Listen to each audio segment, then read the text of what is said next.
Okay, so ito naman ang pag-usapan natin. Cheese Escudero. Nako ho, nagngangal-ngal si Cheese Escudero ha. Kasi foul daw yung tirada sa kanya nitong Rappler. Ito. Isang kapwa ko senador na ito'y gagawin upang tiyakin na maalis ako sa pwesto at nang pag-final muli daw yung impeachment ay wala na ako dito pagdating ng February 6. Matagal pa yun.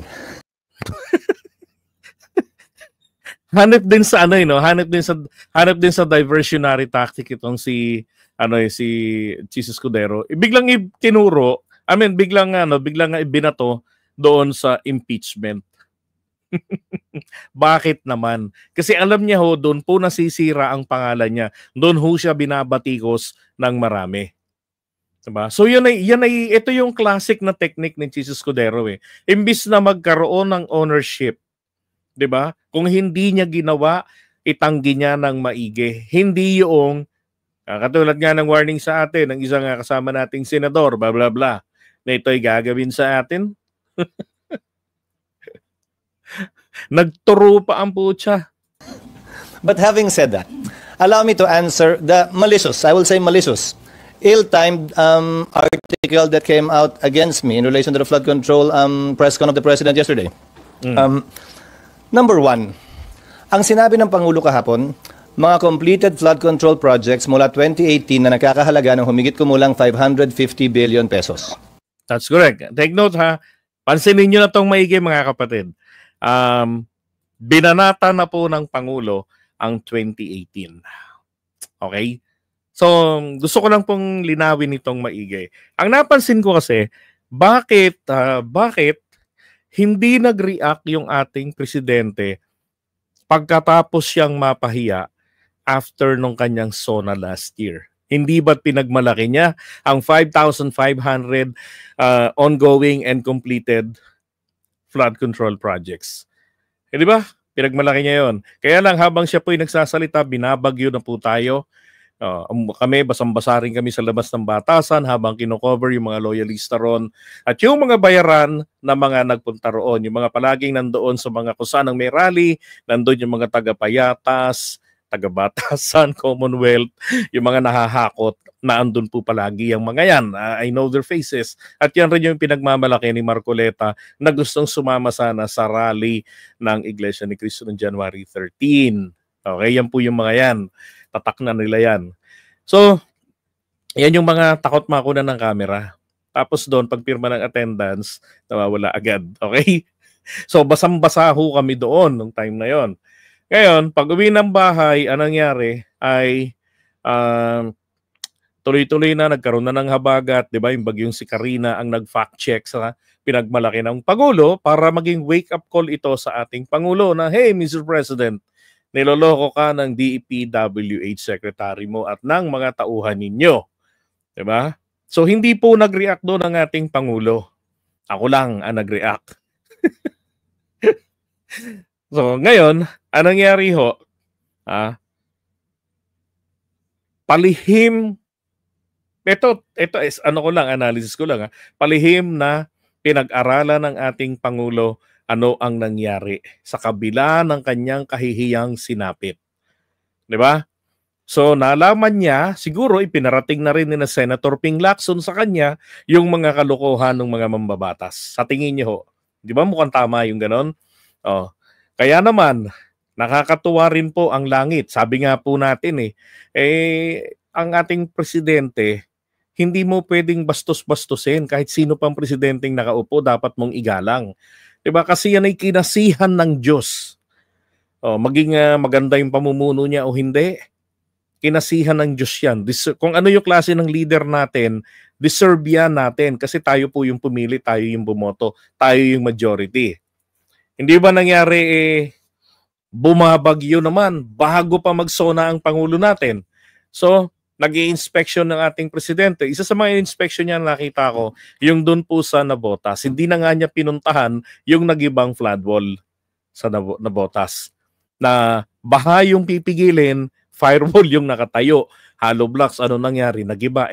Hanggang liig ang tubig baha na dumating doon sa mga kabahayan. Diba? Grabing perwisyo. Tapos, meron siya kasi dating in-inspection Pagkatapos po na mapahiya, ma-fact check siya, pagkatapos ng SONA niya sa nabotas din. Nang balikan niya po bago mag-SONA, hindi pa rin ginagawa. 'Di ba? Kaya 'yun, dismayang-dismaya siya. 'Di ba? Kung yung kaalyado niya na nga lang ganun ang ginagawa, what more yung iba pa? Yung malapit dito, ganun yung ginagawa, madaling makita. Di lalo na yung mga nasa malalayo pa, na nababalita, 'di ba, ng mainstream media.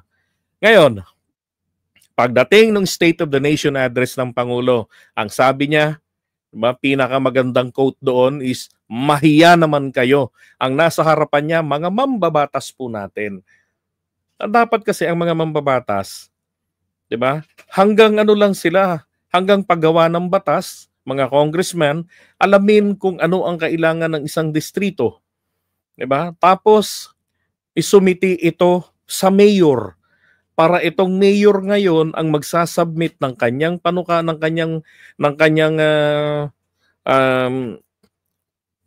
dito yung requirement na magkaroon ng flood control dito. Ito yung specification nito. Submit nila sa Malacanang para magkaroon ng funding, 'di ba? Para mailagay sa DPWH. Ganun lang dapat ang papel ng kongresista. Ang senador, dapat po totally, wala kayong papel dyan sa pondo. Ang nangyayari, ginagawa kasi nila pakikialaman nila yon pag nagagaan na, di ba? Amyenda-amyendahan nila. Insertion, nagkakaletse-letse na. Kaya sanay na sanay sila Ngayon, balikan lang natin ito. So yung kahapon na naglabas ang Pangulo ng listahan, di ba? Nandun po yung kaibigan ni Chis Escudero. Campaign donor pa niya. At nagagalit siya sa Rappler dahil po sa timing ng inilabas ito.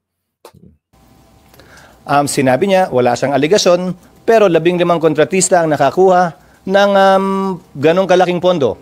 Ang lumabas na artikulo, kinikilala ko, kaibigan ko, kababayan ko, tiga Sorsogon, contractor siya. Pero ang nakuha niya ay 5.4 Inamin niya ang kaibigan niya talaga, ha? 4 billion di umano. Wala pang 1%. Wow. Talagang doon ang totoo yung sabi, 1%, bakit di daw yung 99 ang imbestigahan? Lumabas ang kulay ni Quezos, sunog ang kilay. Tama, di ba? Bakit bakit ganun? Ang niya is 1% lang yan. Pareho rin nung kanyang klase ng argumento nung pumutok po yung 142 billion insertions niya, di ba? Ganun din. Naman yung porsyento, ano lang naman yan, sino lang naman yan doon sa kabuuan ng national budget natin ng 6.1 trillion. Bakit doon nagpo-focus? Kakaunting porsyento lang yan, parang 0.3% lang yata yung ganun. May tawag sa logic niyan yung magmula po sa malaki, paliliitin. Ganon. Yung mula sa maliit, palalakihin. Para ma-divert yung atensyon ng mga tao. Yun ang taktika nito na, nga naman, bakit nga naman yung 1% lang ang pinuna? Yung 99%, bakit hindi po kasi inuna yung 99%? My answer is simple. Simple lang. 99% yan, mahirap yan pag-aralan at isa-isahin.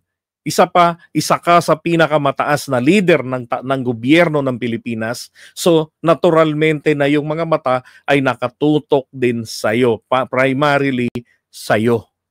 Dahil yung lugar mo, Sorsogon, ay lumangoy sa baha at patuloy na lumalangoy kapag may mga ulan na nangyayari o bagyo.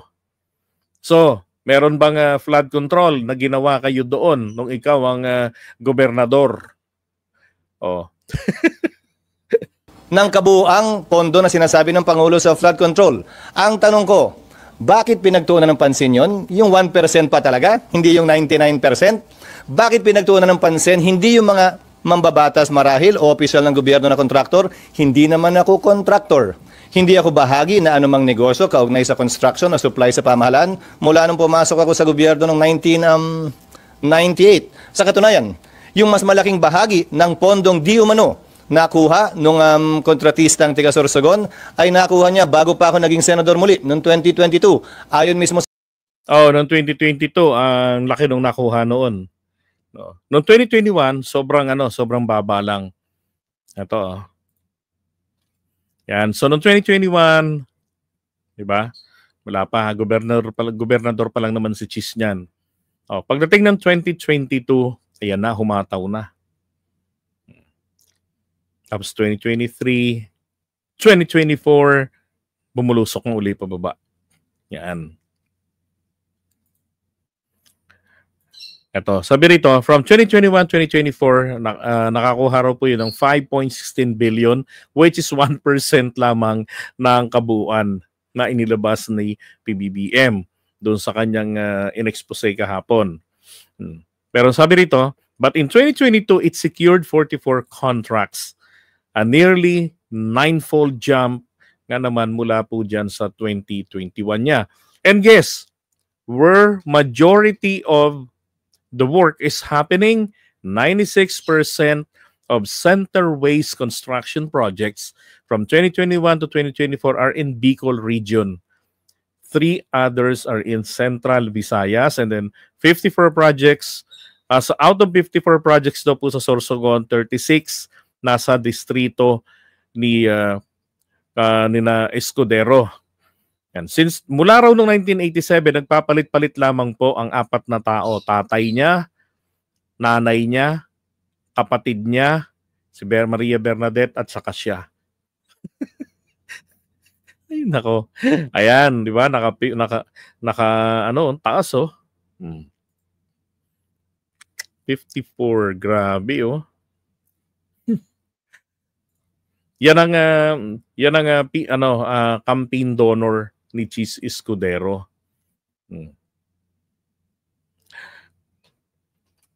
Diba? So kaya nag-iiyak si Cheese. Pinresenta ng Pangulo kahapon.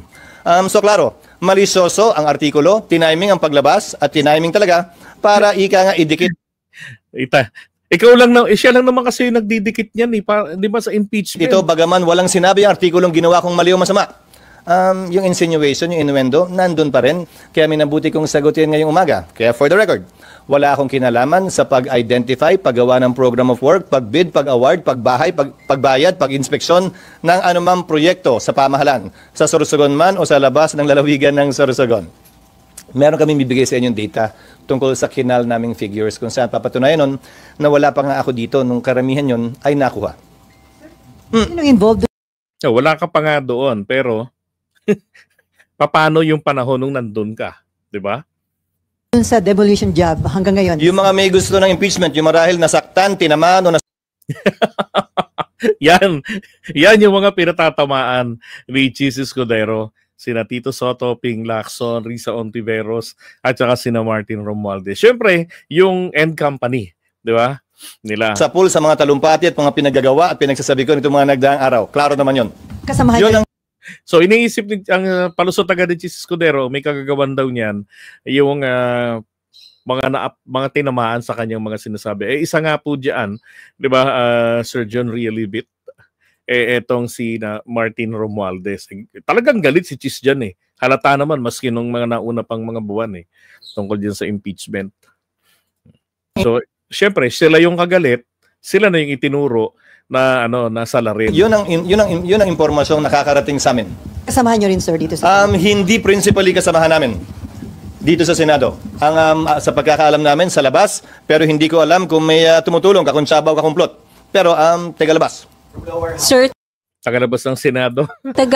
Obvious naman siguro yun. Kung sino yung pinaka may gusto ng impeachment. Yes. Sir. Uy, magsisingit lang ako. Apo. Sir, mambabatas. lang ako, Mambabatas din, sir. Itong demolition job. Ayon sa aming impormasyon, okay na, So, sir, kino-confirm nyo na nag-donate siya ng 30 million? Yes, nasa records yun. In fact, nakuha yan ng Rappler mismo sa article na sinulat nila noong 2022, 2023 pa. Sir, to be clear, from House of Representatives, yung sinasabi niyo. Yung impormasyon namin, Pero yung nagde-demolition job sa inyo, taga-house? yung nagde-demolition. Yung nasa likod ng demolition job, SP, naman. ay taga-house? Di ba nga, nung nakarang linggo naman, may video nilabas sa akin sa house at kung ano nung innuendo at insinuation na naman ang pinalabas. Yung video na tinutukoy niya noon, yun yung pagpunta niya ng 2 beses kahit na weekends doon sa venue ng BICAM. Di ba yung namamahala ron, yung small committee. Oh. Kung di ako nagkakamali, yung small committee na yan, nagsimula yan, panahon pa rin po ni Duterte. Kung inyong babalikan, nag-aaway-away noon sina Boy 10K at si Lord Alan J. Velasco. Ayaw ni Cayetano na sundin agad-agad, forthwith, yung kanilang term sharing. At ang hostage ni Cayetano, ang national budget. Naalala nyo yun? Oh. Yun. Tapos nababanggit noon ni Chis Escudero, ni Cayetano na sige, mag-a-adjourn kami. Naalala ko pa yun eh. Sabi niya, mag-a-adjourn kami pero nandito lang naman rin kami palagi sa opisina dito sa House of Representatives. So yung mga kongresista na may mga gustong ipasok ng mga insertions ay malaya kayong gawin. Pumunta na lang kayo dito. Naalala niyo yun? JC Max, di ba? Punta kayo dito, ibigay ninyo yung mga insertions ninyo, and then yung small committee natin, sila yung bahala. Ang tanong ko nga po dyan, sino ang bumubuo ng small committees? Are they congressmen? Or staff? Sila yung staff ng Committee on Appropriations ng House of Representatives at saka ng Finance Committee ng Senado. Diba? So kung sila yung bumubuo noon, paanong nangyari na parang mas makapangyarihan pa silang mag-amyenda? So, 'di ba? Ang susundin nila yung hindi dumaan sa deliberations, right? Bagkos yung personal na iniakyat. Kasi tinitignan po ng small committee saan kinuha ng presidente yung budget na to. Saan niya gagamitin? Ganon. Kaya po na-disgrasya nila yung ano yon? Pondo ng PhilHealth, yung subsidy. Okay? Kinanaan nila sa mga insertions nila. Oh. Ganun ang nangyayari dyan. Saan nilalagay ang insertions? DPWH. Yan ang number 1 paborito. Department of Health sa pamamagitan po ng mga procurements, yung mga ganyan. Sa mga sa DepEd, mga eskwelahang ipatatayo, mamimili ng mga libro, mga computers, mga ganun-ganon. Oh, diyan yun. Pero ang ibibigay nilang computers, yung mga ginamit, yung mga na-procure na nung nakaraang procurement pa, na hindi ipinamudmod. Diba? Yung pera sanang pambili noon, binulsa na. Ayan tong mga to, mga loko-loko. If naman may maling ginagawa, hindi naman ako nagnakaw doon. Kung yun man, pumasok lang ako. Yes, di ba? Kasi na-campaign contributor nyo nga raw. So pa-explain lang po, masama ba to o hindi walang mali dito? Gaya ng sinabi ko, wala namang sinabi yung Rappler article na illegal na ginawa. Dahil wala naman talagang illegal doon. Kaya lang yung innuendo nga, insinuation at yung malicious timing, kino-question ko. Dahil kailan mo gustong ilabas yun? Panahon na mainit ang usapin tungkol dun sa flood control. Di ba? Alam nga namang ilabas yun sa panahon ng birthday mo. Dahil hindi na ito ang issue. Anak ng kamote. O kaya naman sa 2028 ilalabas, sabihin mo na naman, kino-question ko yung timing kasi tayo po ay re-electionista o tayo po ay kandidato sa pagka-DC ni VP. lumabas ng article to noon pa. Inulit lang uli at dinikit dito sa kwentong ito. Ang kwentong ito na insertion, na sabi ko, ang pinakamalaking ang nakuhang pondo, ayon mismo sa paglalahad ng Pangulo kahapon, ay nung niwala ako dito sa Senado. Ako'y gobernador sa aming lalawigan. Sir, kung magkaroon ng Senate investigation, kahit naging campaign donor nyo yon, hindi yon makakaasa na magiging fair pa rin kayo sa... Sa 27 taon ko sa Kongreso, sa gobyerno at sa Senado, ang mali palagi sa akin ay mali at ang tama ay tama. Kaibigan man, kakilala o hindi. Alam nyo, dapat nga, di ba, for delikadesa, mayaman ka naman, bilyonaryo ka naman. Hindi nyo na dapat tinatanggap pa yung mga campaign donor. Yung mga campaign donors. Bakit? Kasi may mga purpose po yan, kaya yan nagdo-donate. Deposito yan eh. Yung mga campaign donors na yan, deposito yan. Para pag ikaw nang nanalong linti ka, wag mo akong kalimutan. Di ba? Oh, babawi yan, maniningil yan ng tubo. Mas malaki pa sa puhunan. Tayang aking magiging pagtrato. Yes. tinulungan niyo ba ito? May tinawagan kayo para makakuha sila ng mga kontrata, mga ganyan? Gaya ng sinabi ko, hindi, wala at niwala sa artikulo yon. Yan na naman yung innuendo at insinuation na palaging dinidikit at sinasabi porkit nag-contribute o nagbigay. Matagal ko ng kaibigan at kakilala siya at tumutulong talaga sa amin. Mula't mula pa, nung hindi pa iso to. Diba? Bakit tumutulong ang mga bilyonaryo sa kapwa nila bilyonaryo? Anong dahilan? Di ba dapat tumulong yan doon sa mga kapuspalad? Doon ibigay yung mga milyones nila. Oh, bakit sa politiko binibigay? Bakit itinutulong kina Cheese? Di ba? Investment nga, sabi ni Kathy. Di ba? That's right. At tubong sorsogon talaga siya. SP, sorry. Pero nakakuha siya ng kontrata nung senador na po kayo. At ulitin ko lang, at may any help ba siyang Yung mas nakuha? malaking nakuha niya ay nung wala ako dito. Yes, ang donasyon ni Atong Ang tinanggihan ni PBBM. Tama. So, wala ako dito nun. Bibigyan Pero- namin yung figure sa inyo. Pero nung senador na kayo, SP, nakakuha pa siya ng kontrata po? Hindi ko alam dahil hindi naman niya ako partner sa negosyo. Hindi ako bahagi ng kanya negosyo. Again, that's the innuendo and the insinuation being floated and propagated. Bakit natin hindi tingnan? Sino ba yung mga mambabatas at opisyal na gobyerno na aktual na kontraktor, aktual na may-ari nung mga kumpanya na nakakuha ng kontrata sa gobyerno? Kaya nga naghain kami ng panukalang batas, hindi ba ng bill, na sinasabing bawal na up to the 4th civil degree. Kasi usually pag nagiging gobyerno, nagiging opisyal ng gobyerno, appointed or elected, binibigay sa anak, binibigay sa asawa. 4th civil degree is beyond the first cousin. So second cousin na kung gusto niyang ipasa pa kung pagkakatiwala niya. Isa na lang, SP, for the Ano daw yung ipinasa nila?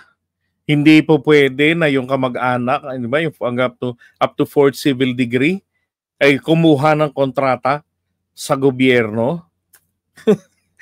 Alam nyo, kung kahit naman sa ibang tao, kahit na sa hindi ka dugo, di ba kapag kagagawa talaga ng korupsyon, makakagawa ng paraan. Pwede nga yung biding-bidingan eh. Oo. Magkakasabwat yung ibang mga participants. Ako, kabisado ko yan. Mula pa ng 2020. Ay, 2020, year 2000 pa.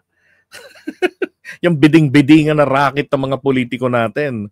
O, kunwari, magkakalaban yung mga participants, pero ang totoo, walang participants. Diba? Yung mga tao na representante ng mga ibang kumpanya, ng mga kalaban, tao lang din yan ng kumpanyang mananalo. Yan ang biding-bidingan. Kasi ang sistema po rito sa atin, sa biding-bidingan, mga kababayan, ganito po yan. Let's say, itong area na ito, hawak na yan ni ganito, ng aking kaibigan. Itong area ganito, ng bandang Silangan, hawak na ni ganito yan. Itong ganitong area ng Kanluran, hawak ni ganito. So kung saan po magaganap ngayon ng proyekto, alam na namin kung kaninong teritoryo yan. Hindi kami lalaban sa dyan. Pero paano kami makakapag-submit? Ang magsasubmit, syempre, yung tauhan namin. Diba? Yung tauhan mismo, halimbawa, teritoryo ko. O di ako nagagawa ng mga bidding nila, ng mga presyo nila matataas. O, ako ngayon ang lilitaw na pinakamababa, pero sobrang taas pa rin. Para mahabol ko yung 40% para ang aking production ay di kalidad naman. Kasi dadaanan ng truck namin yan. Ayokong malubog. O, diba? So sobra ng 40% mahigit yung aking presyo na hindi dumaan sa totoong proseso ng bidding bagkos sa bidding-biddingan. record, lahat nung nakuha niya, nung time na senador na kayo, wala kayong tinulong sa kanya? Wala, at hindi ko alam nga kung ano man yun. Dahil hindi ako bahagi ng kanyang kumpanya at wala akong pakialam sa kanyang negosyo. At kung titingnan at susuriin din niya yung paglalahad ng Pangulo, may Cebu, may kung saan-saan, wala na. Hindi ko alam. Hindi naman siya nag-report sa akin ng mga ganyan. Yes. Sen, may mga lumalabas na mga ibang video din na sinasabi nung 2021, mga nasa 4 lang yung kanyang project, yung kanyang company.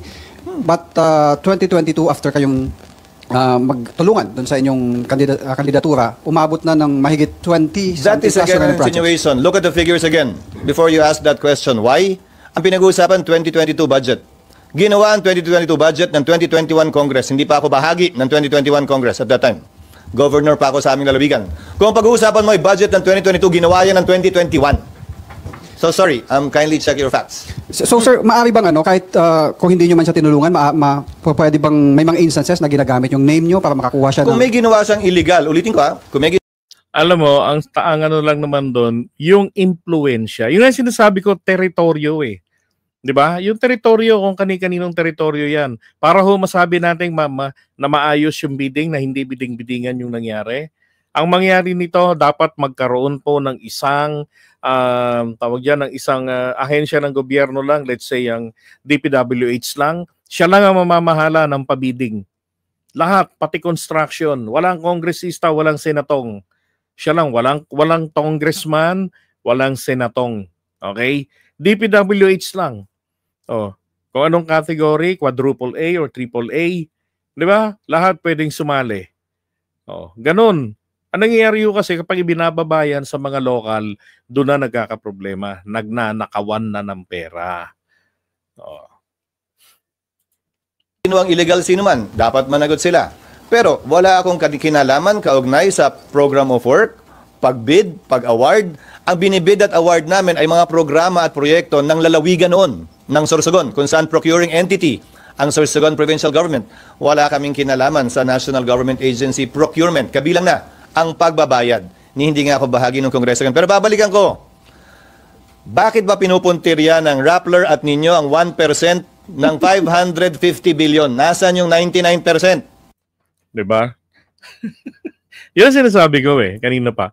Na yung sagot doon sa tanong na yan ni Jesus Escudero, it's because isa siya sa pinakamataas na leader ng ating bansa. Bahagi siya ng legislative department na sinabihan ng Pangulo natin na mahiya naman kayo because of some of you were involved in the flood control scam. Diba? So kung sino po dyan yung maingay, alam nyo na ang kasabihan, diba? Yun ang nangitlog kung sino ang unang pumutak. Ay nako, Cheese Escudero. Ano yun? Pikon ano? Pipikon si Cheese. At nagkakabulol-bulol si Keso sa kapapaliwanag sa tanong. Cheese, 1% lang ka mo, pero billion pa rin ang halaga. That's correct. It's 5.16 billion.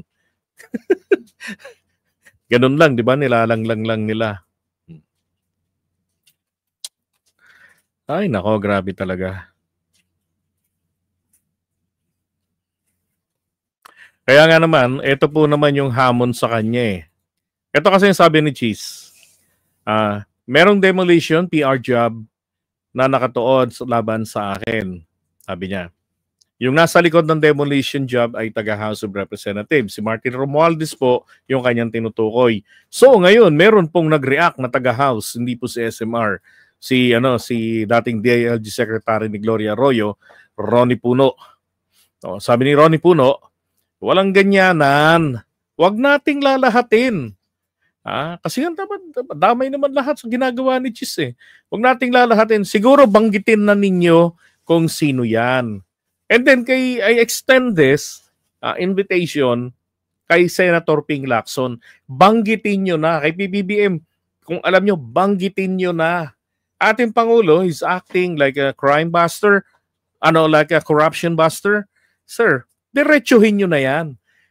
Sabihin nyo na sino yung 67, 'di ba, na mga contractor. Tapos sabihin niyo na rin, sa bagay magi-investigate pa naman daw para doon sa mga sa mga kumana ng pera sa flood control funds. Pero parang halos lahat po yata kasi grabe talaga yung nangyari, 'di ba? Talaga nagkakalubugan. Kasi if I am a congressman and if I am involved, hindi ako papayag na yung disenyo hindi po tumutugon sa alam naman po natin na meron tayong na tumutugma po sa sa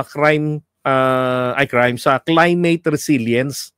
'Di ba? Because of the climate change. So grabe na yung mga hindi binabaha na. So anong dapat natin gawin? If I'm a congressman, hindi ako magpe-project, di ako magi-implement ng proyekto na ganyan, na hindi tumutugma doon sa climate change. 'Di ba? Kaya nga ang dapat po dito ay papanagutin ng ombudsman yung mga kongresista, yung mga senador na kung saan po yung kanilang inaprobahang proyekto o yung pre-project po nila ay pang 1980s pa ang disenyo. Yung talagang bagong tayo pa lamang po, obsolete ka agad. O hindi pa natatayo, obsolete agad. Diba? Ayun, deflection, yung technique ni, thank you, Daldit Pasamonte. Yun ang taktika ni Chis Escudero. Yan. Thank you kaya tuturo ng iba from yung maliit, dalhin dun sa malaki. 1% lang ito. Yung 99% hanapin nyo. Huwag kang mag-alala. Inuna ka lang.